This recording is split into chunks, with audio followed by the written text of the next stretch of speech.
Everyone, each one of you will be used till their last blood drop, last sweat. You people are not simply living beings, you are resources. Some of you might want to escape, some of you might as well escape, but we'll make sure you don't. We will create a world around you, a world in which every action you take, every work you do, its results would scream at you that you cannot do it, you cannot get out of this. You would be stuck here forever, no matter how much hard work you put. We'll change your entire thought process, your culture generationally, so even a thought of escaping would be looked down upon. It would be absolutely impossible to escape unless we want you to. You make up about 52% of the world's adult population. And I am a previous escapee talking on behalf of the ones who really do own you. The top 1%. The people in the human pyramid based on wealth distribution who belong to the top 1% own about 50% of the total wealth. Then the top 10% remaining own about 40%, leaving 10% of the total wealth to 90% of human population. Even of the 90% remaining, about 40% own the remaining 9% wealth, leaving only 1% of the total wealth to 50% of the population. Now, money isn't a zero-sum game. More money can be created, but it is what it is. You are an adult human, belonging to the bottom 50%. The culture in which you have been born and brought up has made your thought process a very shunned-down one. You do not think out of the box, creatively, different from the rest. You either look down upon it or fear that you would be looked down upon. Then what do you think? You do not. You are living on almost primitive instincts here. You are working for your life, every day, all day. You do not have time to think. You do not have ways, money, or resources to help you think. No education, not even internet. Why are you even here to serve the top 1%? Then we move a step ahead in pyramid. The next 40% of the population. You have access to internet. Some of you are young, some of you are old. Those who are old have lived their entire life for those who are young. They never had internet nor education and worked their entire life for one purpose. Their children shall have education. The children who are young adults now still have lived their entire lives with their own unique set of struggles. They have grown in the very same kind of restrictive culture, the only difference being the availability of education. For them, the only way out is education. If you think outside of the realm of education and indulge in a creative field, you are looked down upon. But with the availability of internet, the culture gets a few loopholes opened up, and few people do end up having more creative way of thinking towards everything and life in general. This can get quite risky with much lesser guarantee of breaking into the top 10%. This 10 or rather 9%, excluding the top 1%, have much greater emphasis on the sense of self, individualism, focusing on being happy and living your life to the fullest.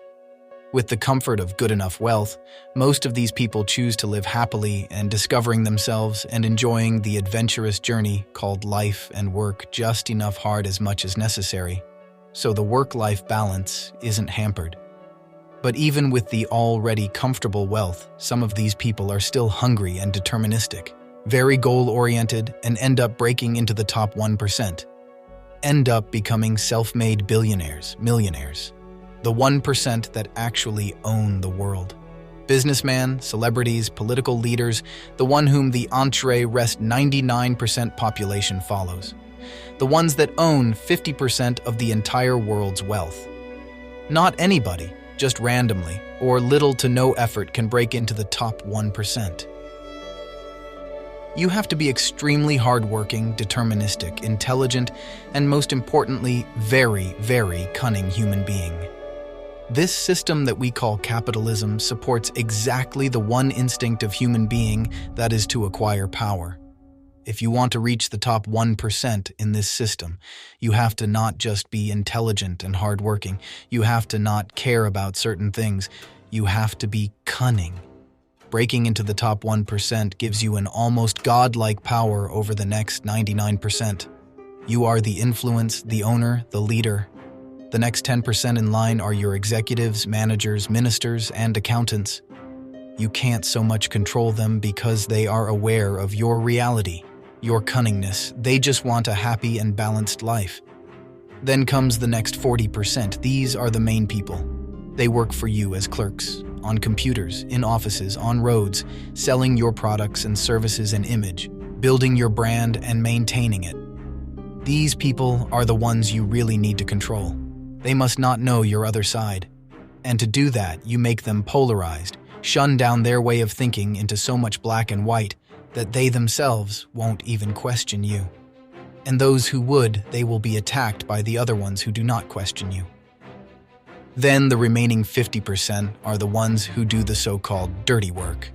Cleaning the streets, the gutters, building infrastructure, roads, metros, and everything. They build the world you live in. They do everything, but don't care about them, as they don't have a voice to begin with, no power whatsoever, and they are so busy to survive that, essentially, they don't have time to think about the ways you are exploiting them. They are the base of human civilization. But there's one problem, that is humanity. These remaining 50% that the rest of the world exploits, the 50% that stands as the base for humanity, aren't they humans? Aren't they part of the same humanity? Why do they have to be the base? Why do the top 1% have to create a condition where they need to actively exploit the bottom 50%? If I feel bad for the bottom 50%, for the bottom 90% of the human population, if most people feel the same way, then isn't there something very humane about this? Then why can't the top 10% or the top 1% have the same humanity and do something? The fact is they do. Many from the top 10% and top 1% do care, and they actively try to change things. Having power in itself doesn't corrupt people. It just brings out their true face. And as I said earlier, you don't have to be an evil person to acquire power that in itself is capital in this capitalistic world. You have to be extremely cunning, and you have to not care about certain things. That is to know how to ignore certain things, even if they cross your own moral ground. This capitalistic system is very dependent on each and everyone who takes part in it. If a person does something bad by intention or by accident and doesn't want to get caught, and you know about it, what you need to do is to shut up. You can choose to open your mouth to stand your moral ground, but then you are in the bad books of that person and everyone who chose to shut up and support that person. Most of the time people choose to stand their moral ground, but many don't. Breaking your morals not literally by yourself, but letting other people do, who can potentially help you, is a big deal into getting you in the top 1%. So even with all the power and willingness to do something for the rest, there's only so much you can do because your hands are tied by other powerful people. How about having one leader, the most powerful? No one can corrupt or change or influence him.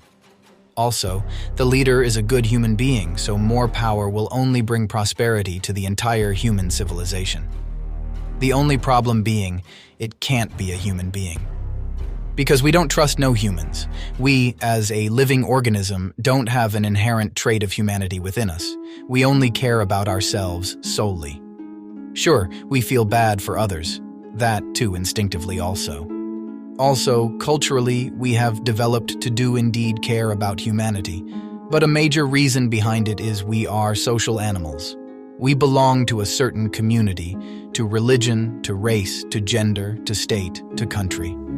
There is always another state, country, language, religion, gender, race to which we don't belong. We belong to a certain community because it's good for us, they will protect us, and we will be there when they need. When they discover something, we will get the advantage too. But when we don't belong to this community, we won't get protection, won't get any advantage of any growth. We will grow to resent it. This grown resentment would also result in more focus on our own community. This resentment would result in competition and hatred towards the other group. But the increased competition also means increased productivity and growth. So it's a double-edged sword. This very thing is the in-group touch, out-group bias. The problem is there is no out-group for the entire humanity. There is climate change, but they aren't yet big enough to counter the out-group within humanity. So when a human being becomes the sole leader, we don't empathize or sympathize with him, unless if she is from our group. Even with utmost power, she will have to face civil wars and create a culture which believes that there is indeed an outgroup for the entire humanity, so the hatred can be channeled towards there. Only then can this utmost powerful being can start to solve the world. You don't stuck a gold unless a disaster happens. So where has this brought us to? There are no more barriers to cross. All I have in common with the uncontrollable and the insane, the vicious and the evil, all the mayhem I have caused and my utter indifference toward it, I have now surpassed. My pain is constant and sharp, and I do not hope for a better world for anyone. In fact, I want my pain to be inflicted on others. I want no one to escape. But even after admitting this, there is no catharsis. My punishment continues to elude me, and I gain no deeper knowledge of myself. No new knowledge can be extracted from my telling. This confession has meant nothing.